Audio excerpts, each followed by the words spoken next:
देश corona virus जैसी गंभीर बीमारी से जूझ रहा है, जिसके खिलाफ हम सबको एकजुट होना होगा। क्योंकि जब आएंगे साथ तभी बीमारी को देंगे मात। आप भी घरों में रहकर दें अपना योगदान। हम आपको हर खबरों की देंगे सटीक जानकारी। तब तक आप रहें सेफ और अपने परिवार को भी रखें सेफ।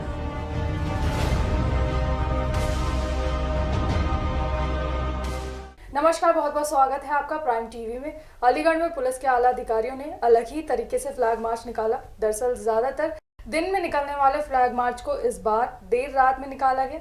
डीजीपी और एसएसपी के निर्देश पर गांधी पार्क से लेकर थाना बन्ना देवी सहित अन्य जगहों पर फ्लैग मार्च निकाला गया और जनता को उनकी सुरक्षा का एहसास दिलाया गया। मार्च के टाइम सीओ ने कहा कि जनता की हिफाजत करना उनका कर्तव्य है।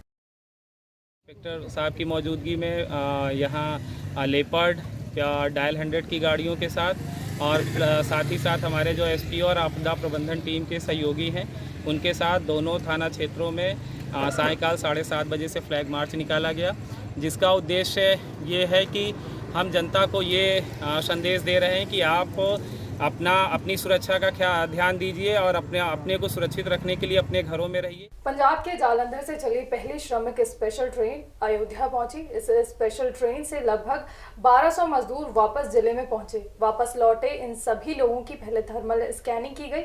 उसके बाद इनमें से कुछ मजदूर जो दूसरे पड़ोसी जिले में रहने वाले हैं, इन लोगों को अब दूसरी बसों से इनके गृह जनपद भेजा जाएगा। स्पेशल के नाम से है जो श्रमिक और कामगार लोगों को जालंधर से लेकर के आ रही है। ये अभी 11:25 पे सूचना के हिसाब से लखनऊ से निकली है। लगभग 1.5 घंटे के अंतराल पे यहाँ पहुँचेगी। यहाँ से इस ट्रेन में कई ज़िलों के लोग हैं, आसपास के ज़िलों के लोग भी हैं।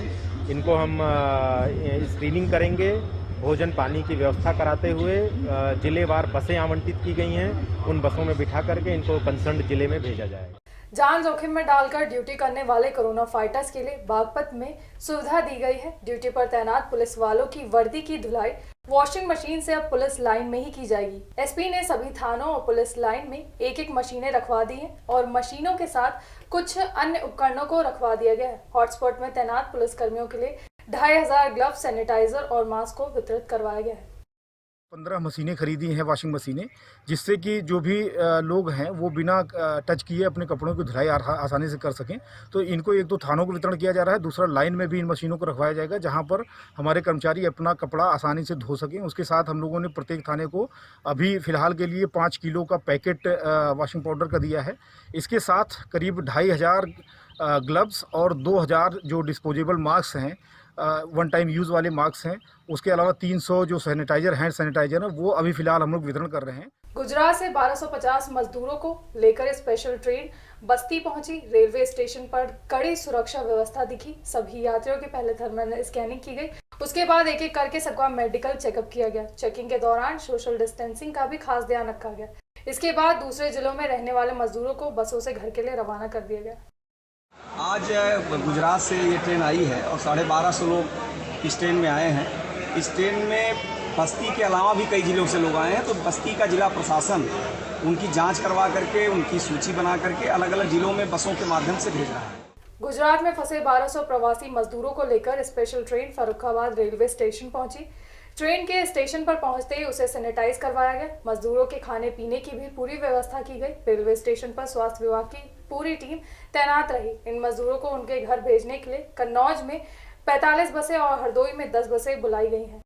गोरखपुर के चौरी चौरा इलाके में मीट विक्रेता के मीट न देने पर एक युवक ने उसे गोली मार दी। गोली मारने से पहले दोनों लोगों के बीच काफी बहस भी हुई थी। मीट खरीदने के लिए आए युवक ने फर्जी वीडियो बनाकर उसे वायरल करने की धमकी भी थी।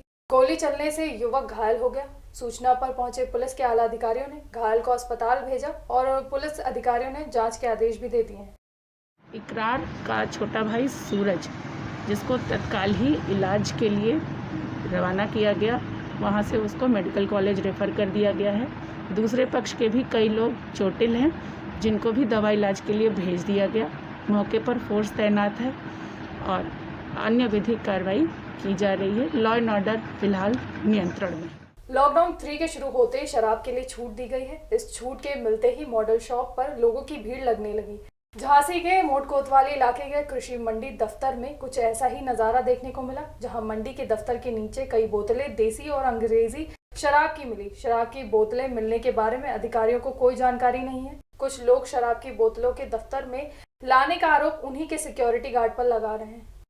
झांसी में एक महिला अपनी जमीन के कब्जे की समस्या को लेकर एसडीएम के पास पहुंची, लेकिन एसडीएम ने महिला की समस्या सुनने के बजाय उसके साथ अपशब्दों का प्रयोग किया और उसे जमकर फटकार लगाई। पीड़ित महिला ने बताया कि कोर्ट में केस विचाराधीन है, फिर भी लॉकडाउन में दबंग जमीन पर जबरन कब्जा कर रहे हैं। इसी मामले में पीड़िता ने बताया कि कई बार तहसील के चक्कर लगा चुकी है, लेकिन उसकी कोई सुनवाई नहीं हुई। कानपुर के काकादेव इलाके में कुछ लोग जबरन सब्जी बेचने वाले से पैसों की वसूली करते हैं। इन सब्जी बेचने वालों ने बताया कि पैसे ना देने पर वसूली करने वाले उनके साथ बदसलूकी करते हैं और सब्जी ना बेचने की धमकी देते हैं। कहा जा रहा है कि वसूली करने वाले पुलिस के सामने ये सारी हरकतें करते हैं, लेकिन पुलिस उनके खिलाफ कोई कार्रवाई नहीं करती है। फर्रुखाबाद में एक इलेक्ट्रॉनिक की दुकान में अचानक आग लग गई। भीषण आग होने की वजह से दुकान में रखा सारा सामान जलकर खाक हो गया। घटना की जानकारी जब दुकान के मालिक को हुई तो उन्होंने पुलिस को फोन कर बुलाया और मामले की जांच कराने की बात कही। सूचना पाकर पुलिस भी मौके पर पहुंची और घटनास्थल की छानबीन शुरू कर दी है।